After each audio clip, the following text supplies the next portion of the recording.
Итали улсын Милан хотноо 5 дугаар сарын 5-наас 8-ны өдрүүдэд зохиогдсон Европ дахь Монголын залуу удирдагчдын анх дугаар чуулга уулзалт амжилттай болж өндөрлөлөө.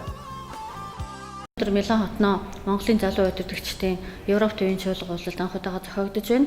Тус уулзалтыг Монгол Армийн шинжлэх ухааны судалгааны төв болон Зориг сан Монгол улсаас Итали улсад суугаа элчин сайдын яам болон Монгол улсын ерөнхийлөгч дэмжиж үйл ажиллагааг мань амжилттай сайхан эхлүүлж байна.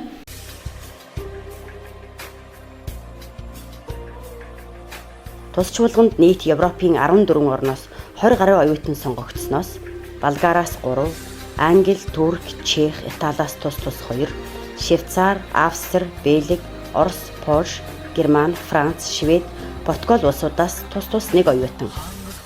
Мөн Монгол улсын ерөнхийлөгчийн хөгжлийн эдийн засаг, хөдөлмөр эрхлэлтийн бодлогын зөвлөх отгочлоо. Мон амиа төвийг төлөөлж Монгол улсын үндэсний аюулгүй байдлын зөвлөлийн дэргэдэх стратеги судалгааны хүрээлэнгийн судлаач Тэмүүлэн, Зориг санг төлөөлж улсын их хурлын гишүүн оюуны туслах он нар тус хүрэлцэн ирж оролцлоо. Тус чуулганы зорилго нь Европ ТV-ийн нэр хүндтэй их сургуулиудад амжилттай суралцж буй шилдэг оюутан залуусын төлөөллийг хамарч тэднийг өөр хооронд нь нэгтгэх, Монгол улсынхаа эдийн засаг, нийгэм, хүний нөөцийн хөгжлийн одоо ирээдүйн талаар санал бодлоо солилцох боломж олгох.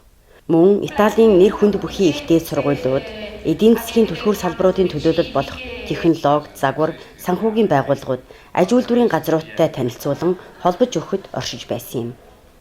5 дугаар сарын 5-ны өдөр чуулганд оролцогчид Милан хотод хүрэлцэн ирсэн бөгөөд хөтөлбөрийн дагуу Милан хотын хуулийн томоохон бүсийн нэг Лега Калучи Асашиатид зочилж тус бүсийг үүсгэн байгуулагч Живони Лега болон түүнтэй хамтран ажилладаг өмгөөлөгчид мөн Итали Монголын бизнесийн зөвлөлийн гишүүдтэй уулзсан. Итали аперитиво цайлганд урагдан Итали Монгол хоёр орны эдийн засгийн гүрийг бэхжүүлэхээр ажиллаж буй тэдэнтэй нөхөрсөг энгийн байдалд танилцлаа. 5 дугаар сарын 6-ны өглөө чуулганы үйл ажиллагааг нээн Монгол улсын ерөнхийлөгчийн хөгжлийн эдийн засаг, хөдөлмөр эрхлэлтийн бодлогын зөвлөх отгочлоо. Ерөнхийлөгчөөс ирсэн мэндчилгээг уншиж танилцуулав. Ерөнхийлөгч Захаагийн элбэг дорж мэндчилгээндээ Монгол улсын хамгийн үн цэнтэй баялаг бол Монгол хүний оюуны чадамж, эх орноо гэсэн зүрх сэтгэл, сайн сайхан өд тэмүүлсэн итгэл үнэмшил, хойч үедээ шудраг ардчилсан нийгмийг өвлүүлэн үлдээх гэсэн бидний эрхэм хүсэл юм гэж дурдаад чуулганы ажилд өндөр амжилт хүсжээ.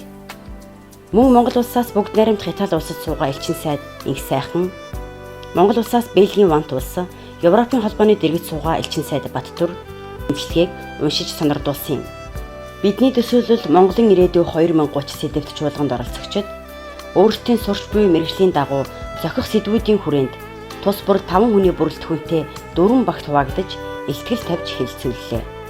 1-р багийн илтгэлд ирээдүйн Монгол улс нь байгалийн баялаг дээрээ тулгуурлан нөхөн сэргээгдэх болон бусад төрлийн эрчим хүчний үйлдвэр станцууд барин бүсчилсэн хөгжлийг бий болгох, уул уурхай, аж үйлдвэр, хөдөө аж ахуй, дэд бүтцийн хөгжил дээрээ тулгуурлан эдийн засгийн бүтцээ өөрчлөн бүс нутагтаа хямд эрчим хүч экспортлон дэлхийн хэмжээнд хүрэх үс санхүүгийн таатай нөхцөл бүрдүүлсэн өндөр хөгжилтэй орон болж болох талаар ярилцлаа.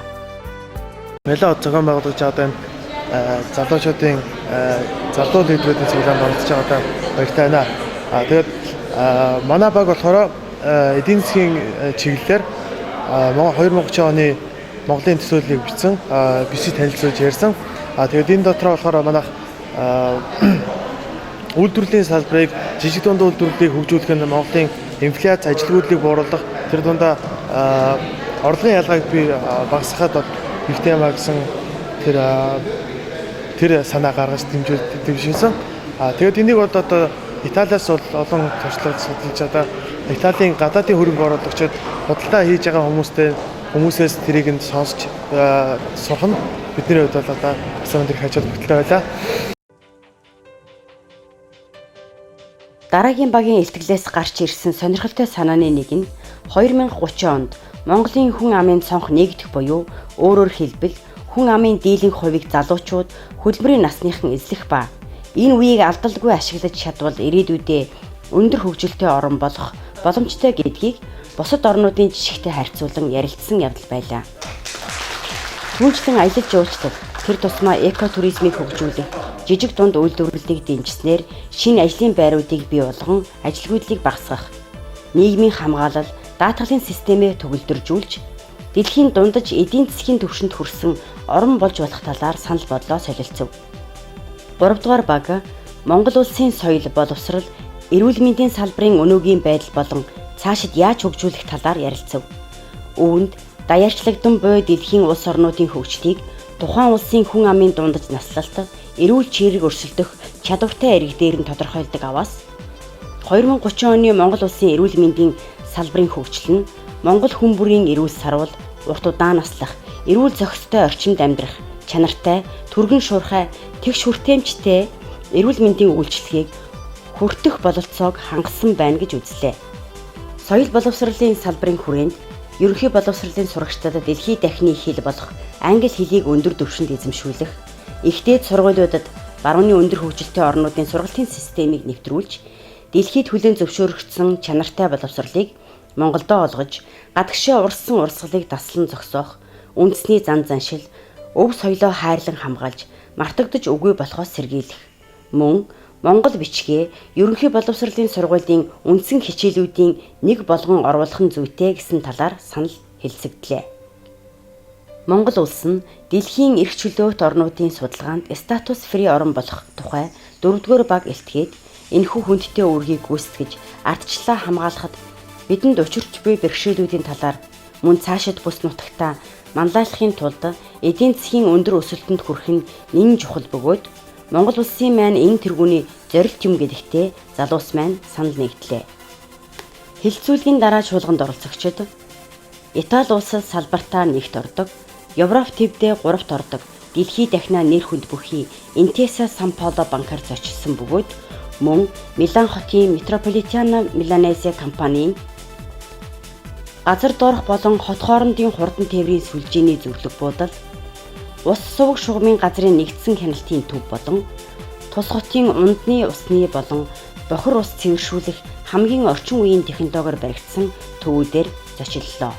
5 дугаар сарын 7-ны өглөө Милан хотын худалдааны танхим дээр Итали улсын эдийн засаг, боловсрал, аж үйлдвэрийн удирдагчдын төлөөлөлтөд санал солилцож тэдний илтгэлүүдийг сонссон юм. Үдийн зоогийн дараа дулааны тоног төхөөрөмжийн эд анги үйлдвэрлэгч, салбартаа тэргүүлэгч Калефи компани үйлдвэрт зочлон орчин үеийн технологи хэрэгжүүлэн ажиллаж буй бүрэн автоматжуулсан үйлдвэрийн үйл ажиллагаатай танилцлаа. Ингээд мөн оройдоо оюутан залуус маань Монголын залуу удирдагч чуулга уулзалтын ирээдүйн талаар санал бодлоо солилцсон юм. Чуулга уулзалтын сүүлийн өдөр буюу 5 дугаар сарын 8-ны өдөр Милан хотын түүх, соёл, дурсгалт газруудтай танилцсан Санта Мария деле Грация сүмд байрлах Леонардо да Винчийн алдарт сүүлчийн оройн зоог бүтээлийг үзэж сонирхлоо. Тус хөтөлбөрийн сүүлд Милан хотын нэрт залуу архитектор Клаудиа Сильвестрийн Жулиана Калмазо нарын пүүсээр зочлон тэдний одоо хийж буй болон ирээдүйд бий болгохоор төлөвлөж буй сонирхолтой шийдвэрүүдийг оруулсан цогцлбор барилгуудын төсөлтөө танилцж уг чуулганы үйл ажиллагаа албан ёсоор өндөрлөлөө. Энэ уулзалтанд орж байгаагийн одоо нэг гол ач холбогдол нь бол энэ ерөнхийлөгчийн дэмжлэгийг залуучуудтай, оюутнуудтай бас дэмжиж байгаа шүү гэдгийг харуулж байгаа. Хоёрт ерөнхийлөгчийн санаачлахаар бол Монгол Улсын засгийн газрын санаачлахаар бол одоо гадаад орнуудад, хөгжилтэй орнуудад өндөр боловсрол эзэмшиж байгаа оюутан төгсөгч нартай зориулсан тийм зөгийн өөр тэгээ гадаад байгаа Монгол иргэдийн сонгуулиар одоо санал өгөх хэрэг. Тэгээд эргэж ирсэн хойно янз бүрийн дэмжлэг үзүүлэх юм санаачлалууд байгаа. Энийг танилцуулах ийм зорилготой байсан. Тэгээ энэ зорилгоо бол сайн биелүүлсэн гэж бодож байна. Уг чуулга уулзалтыг амжилттай зохион байгуулахад дэмжлэг тусалцаа үзүүлсэн Монгол Улсын ерөнхийлөгчийн ажлын алба, Монгол Улсаас бүгд найрамдах хятад улсад суугаа элчин сайдын яам, Итали улсын Милан хот дахь Монгол Улсын өргөмжлөлт консулын газар зориулсан Мон амиа шинжлэх ухаан судалгааны төв, Европын холбооны улсуудад суугаа элчин сайдын яамдууд, Newcom Group, Олимп банк, Royal Mongol Expedition, Хайр тохоо компани, Британи дахь Монголын соёлын төв болон дээр дурдсан Италийн бүх байгууллагуудад гүн талархлаа илэрхийлж байна.